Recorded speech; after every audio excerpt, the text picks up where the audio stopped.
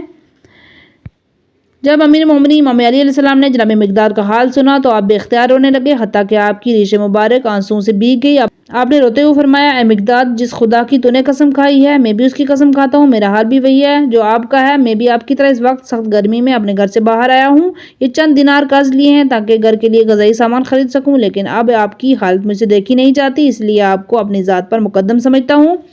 آپ نے اثار و بے پناہ اخلاص کی بنا پر وہ دینار جناب مقداد کے حوالے کر دیے۔ نماز پڑھنے کے لیے مسجد نبی تشریف لے گئے، وہاں آپ نے نماز ظہر اور عصر پڑھی، بعد ازیں نماز مغرب پڑھی۔ جو ہی نماز مغرب اختتام پذیر ہوئی، پیغمبر خدا اٹھے اپنے گھر کی طرف چلے، جو ہی آپ نے پہلی صف عبور فرمائی، آپ کی نگاہ مبارک امام علی علیہ السلام پر پڑی۔ آپ نے جناب امیر کا پاؤں اپنے پاؤں سے دبایا، آپ کا اشارہ دیا وہ ان کے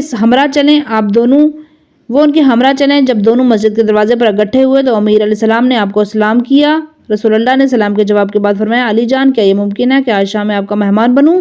جناب امیر نے خاموشی سے کام لیا، کیونکہ اپنے گھر کے حالات خوب جانتے تھے۔ مہمانداری ان کے لیے مشکل تھی، لیکن آپ کے لیے یہ ناممکن تھا کہ پیغمبر اعظم کی فرمائش ہو کہ میں مہمان بننا چاہتا ہوں، امام سعادت کی نفی کریں، لیکن حال یہ تھا کہ امام کیا کہیں اور کیا نہ کہیں۔ حیرانی و پریشانی کے عالم میں حیا مانے تھی، اس لیے آپ نے سکوت اختیار فرمایا۔ آپ کو اس امر کی خبر نہیں تھی، پیغمبر خدا ان کے اقتصادی حالات و دینار اور اثار والی داستان سے آگاہ ہیں۔ خدا تعالیٰ نے ان کی طرف پیغام بھیجا ہے کہ انہوں نے آج رات کا کھانا امام علی کے خانہ اقدس پر تناول فرمانا ہے۔ بہرحال جب پیغمبر گرامی نے امام علی کو مسلسل خاموش دیکھا تو آپ نے فرمایا علی جان سکوت توڑ دیجیے، جواب دیجیے میں شام کو آپ کے گھر آ سکتا ہوں یا نہیں؟ ادھر امام علی حیا کے سمندر میں ڈوبے ہوئے تھے، اسی حالت میں بارگاہ نبوت میں عرض کیا جی ہاں تشریف لے آئیے۔ پیغمبر گرامی نے امام علی کا ہاتھ پکڑا، اسی حالت میں دونوں گھر میں داخل ہوئے۔ انہوں نے دیکھا کہ فاطمہ زہرا نماز میں مصروف ہیں۔ جب ان کی نماز ختم ہوئی تو وہ ابھی اپنی تعقیبات سے فارغ ہوئی تھی۔ ان کے پیچھے ایک برتن رکھا ہوا تھا جو غذا سے بھرا ہوا تھا، ان سے بخارات نکل رہے تھے۔ جو ہی حضرت زہرا نے رسول اللہ کی آواز سنی تو اپنے تعقیبات ختم کیے، فوراً بہرے توحید کو سلام کیا۔ پیغمبر اکرم نے ان کے سلام کا جواب دیا۔ جناب فاطمہ زہرا آپ کی نگاہ میں کائنات کی محترم شخصیت تھی۔ آپ نے اپنی بیٹی کے سر مبارک پر پدرانہ شفقت سے بھرپور ہاتھ پھیرا اور ان سے پوچھا اے میری بیٹی گزشتہ شب کیسے گزری؟ فاطمہ زہرا نے عرض کیا حیض کے ساتھ گزری۔ اس وقت سید النساء العالمین نے اللہ تعالیٰ کو حمد و ثنا کی۔ پیغمبر گرامی نے ان کے حق میں دعا فرمائی اور فرمایا جائیں اور کھانا اٹھا لائیں۔ فاطمہ زہرا نے کھانا اٹھایا، پیغمبر خدا کی خدمت میں پیش کیا۔ امام علی علیہ السلام نے پوچھا آپ یہ کھانا کہاں سے لائی ہیں؟ میں نے ایسا کھانا جو اس قدر خوش رنگ ہو، اس قدر خوشبودار اور خوش ذائقہ ہو زندگی بھر نہیں دیکھا اور نہ کھایا۔ اس دوران پیغمبر اسلام نے امام کے شانے پر اپنا مبارک ہاتھ رکھا اور فرمایا علی جان یہ آپ کے دینار و اثار کا عوض ہے جو آپ نے اللہ کی خوشنودی کے لیے خرچ کیا تھا، اللہ نے اس کا عوض آپ کو عطا کیا ہے۔ اللہ جسے چاہتا ہے بے حساب رزق عطا فرماتا ہے۔ اس وقت نبی کریم کی مبارک آنکھوں میں خوشی کے آنسو آ گئے۔ آپ نے فرمایا خداوند مہربان کو یہ پسند ہی نہیں ہے کہ آپ دونوں کو اس دنیا سے رخصت ہوں، آپ کو اجر و ثواب نہیں ملے۔ علی جان خداوند تعالیٰ نے آپ پر وہ احسان و لطف کیا ہے جس طرح کا لطف حضرت زکریا پر فرمایا اور میری دختر فاطمہ زہرا پر وہی لطف و کرم کیا ہے جو حضرت مریم پر کیا تھا۔ جب زکریا حضرت مریم کے پاس گئے تھے ان کے ہاں خداوند تعالیٰ کی طرف سے رزق و روزی اور نعمات کو دیکھا تو پھر آپ نے ان آیات کی تلاوت فرمائی، سورہ آل عمران آیت نمبر 37۔ چنانچہ اس کے رب نے اس کی نظر لڑکی کو بے وجہ احسن قبول فرمایا، اس کی بہترین نشو و نما کا اہتمام کیا اور زکریا اس کے حجرہ عبادت میں جاتے تو اس کے پاس طعام موجود پاتے۔ پوچھا اے مریم یہ کھانا تمہارے پاس کہاں سے آتا ہے؟ وہ کہتی ہیں اللہ کے پاس سے، بے شک خدا جسے چاہتا ہے بے حساب رزق عطا کرتا ہے۔